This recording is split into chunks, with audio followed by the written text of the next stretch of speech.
Thanks, Dana, and thanks, Teresa, for inviting me to be a part of this. I'm really honored. I have one poem I'm doing about myself, which is about something that you guys might be familiar with. It's the tossing of the moon blocks in Taiwanese temples. The Bui. Yeah, that one. So I got really interested in the Bui and did a little bit of research and practiced them myself. So in English, this is an expression for this. It's called throwing po. So this poem is throwing po, or Bui. And please pardon my pronunciation of some of the Chinese or the Taiwanese terms in here. I'm going to butcher them. 1. Jun Bei. Preparing. Have posed your question several days in advance on a red piece of paper. Personalize it with details of your birth. Think of yourself as fishing. Will I always be allergic to her cats? Burn incense in squares of 3. Gather the tops of all the fortunes. Give a quick lift, twist, drop, and mix. Choose the one that stands, the one that sticks. Place it on the altar in front of the gods. Consider yourself a dowsing rod. To, chi, casting or throwing. A shaft of light tunneling through a smoke-filled room, still you may be hard to find. Say your name and address, street and number. Parents, siblings, ancestors may be required. Bow like a child. Clasp the blocks in your hands. Crescent twins carved of bamboo, one side round, the other flat, both smooth. Inverse moons pitted over time as roots drop from sockets. An arched back cat greeting its mirrored self. Raised to shoulder, tossed to ground. Remind, will father's surgery go okay? The gods will not answer unless absolutely certain. 3. Hui Ying, responding. Read the Bui. Yang Yang, smiling. If both blocks end upturned, you've asked an odd question. The gods don't know how to answer. The sky is fine, though maybe laughing at you. In, overcast. Double down. Don't fret at being frowned upon.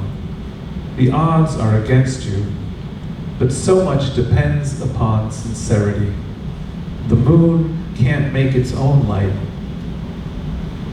In, ang, balance. 2 halves make a wholeness. The gods are in agreement. Yes, grandmother will make it to summer. Jie, Du, interpreting. Find the vase of wooden strips on the altar. Draw 1. Throw the blocks again to confirm you've chosen correctly. The verses live on small slips of paper numbered 1 to 60 or 100.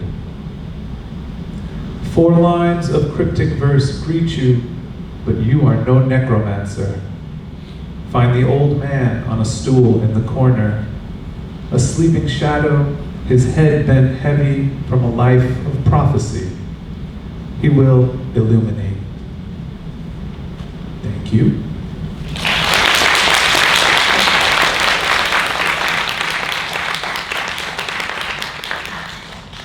So I'm getting a little, I'm getting some help with this next poem from the Poetry Club, or the Poverty Club, as you will. And just a little bit of the backstory here. Every week, Poetry Club meets, and in the second half of the year, I have the students themselves bring in ideas for writing exercises, for studying poetry, and they run the workshop. And Teresa brought in a very interesting concept, which is called, something is known as orange elevation. I had never heard of orange elevation, but it's a thing. Apparently, if you eat an orange in the shower, you're supposed to be able to reach this like ecstatic, euphoric state. The smells combined with the heat and the steam and the oils from the orange peel and the juices while you're eating it, you're just like transcendent. It's orange elevation. Feel free to give it a try. You have to break the whole orange in. You have to peel it. You have to really get into it. So upon Teresa's request, we all took showers with oranges that week, independently of one another, I should say. And this is what I guess you could say happened. This is orange elevation. Initially, I read elevator. So I went to China against my better judgment, to Wulingyuan in Hunan, to ride the 100 Dragons, tallest glass lift in a national park. I got in and hit 326. If I'm getting high, I'm getting high. Ripped into my pack, procured a citrus gift, and started consuming. The view was spectacular. Skyscraping limestone karsts into the horizon, green as far as I could see, but everything felt external. Only outside elevated. I reread the prompt. Elevation. I've never been accurate skimming. Eyes closed, I went home and took a shower with a locally grown mandarin orange. Never did I have a fondness for oranges. Messy were they and inconvenient. When the skin is peeled, it bleeds onto your hands. When you try to eat flesh, long fiber strings ruin the taste. Stepped into the shower, I'm ready to ruin my day.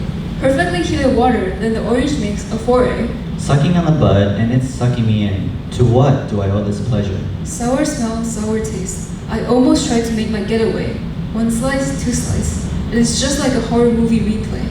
Dancing weaponless cactus blessed me with a rain down and virtual image. The skin falls down like withered petals on the driveway. Juices exploded with no end and no say. Trickling ambrosiac leave the suspension of disbelief, content with the faith it had provided. The seas rain down like tears on doomsday, and the aromas burst through like an unwanted cologne spray. I glide across the vocal point, the rays piercing in orientations unknown. Ah, at last, the real image. I focus. Bite before bite on bite after bite until it all goes away. The freezing magmatic core, like a spring spewing out lotion-scented ice shavings. Is this truly real? An orange a day keeps the bad health away. That's why they say, but I'd rather eat clay. Wandering like a serene zombie with a heart of ice, gradually heating down as it walked. Yet, when touched by the liquefied green mountain, I was filled with a sense of delight. I focus. Bite before bite on bite after bite until it all goes away. Perhaps it was just a dream, only lucid in my mind.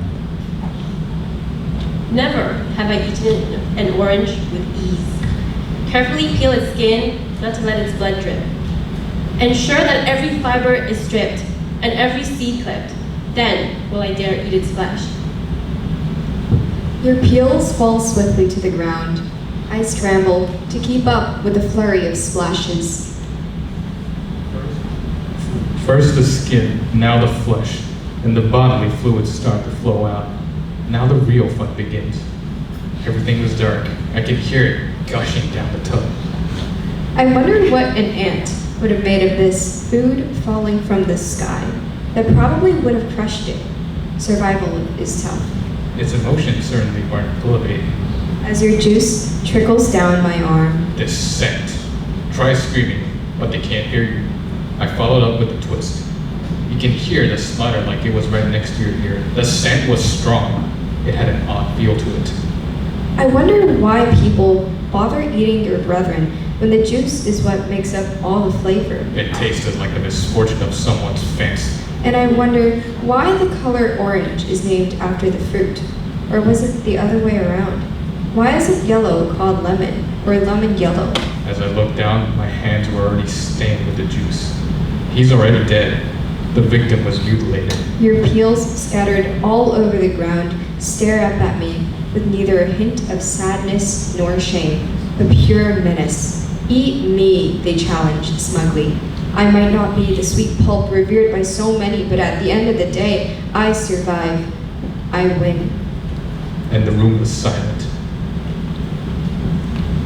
Never have I eaten an orange in a shower. So free and so carefree. No need to worry that a sticky juice will drip onto your shirt. No need to worry about the fiber as they melt in the steam. It smell surrounds you in a cloud of ecstasy. The dirty laundry made its way over to the washer with considerable effort. It could not afford to accommodate any more filth. What flavor of detergent to use today? Peel, and within it, the primitive comfort, scenty indulgence of human need, a reminder of free dessert from childhood restaurants and that past's antithesis in the now. A mysterious guest sat in the corner in the pretentious shade of orange and queer roundness that clearly does not belong. It's perfectly okay to moisturize, so we let the peels water slide. First introduction of pith to water.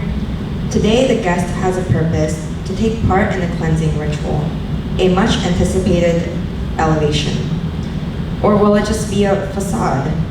It is the nature of a hug to be formless, or more like anything formless to be a hug. We take turns with the enveloping, Orange, soap, and accidental Colgate. each with pliable, pockmarked flesh. A basic yet acidic concoction of vitamin, vanilla, and mint. Steamed vulnerable pores. The tongue's in jeopardy. The magical solution spins me up, down, left, right. A momentous, dizzying merry-go-round.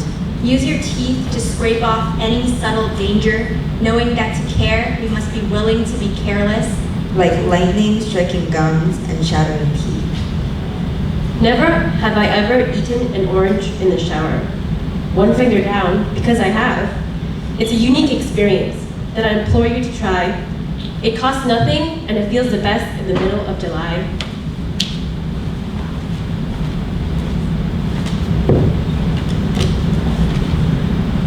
Steamed up the bathroom so I didn't notice at a certain point the orange was peeling me.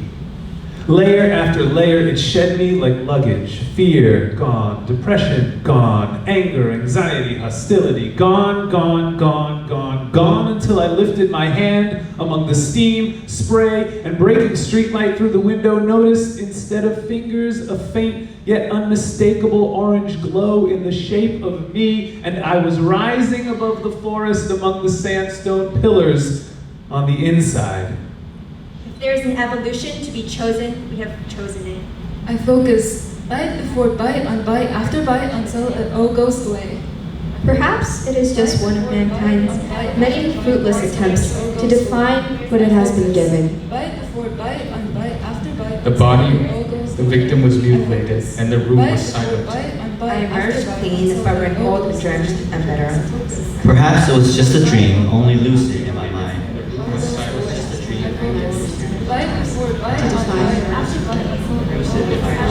Perhaps it was just a dream. Hey! How long are you going to be in the shower?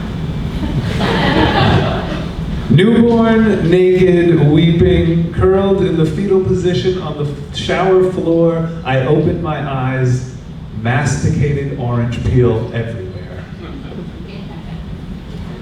I have found my fondness for oranges, and it's in the shower. Thank you.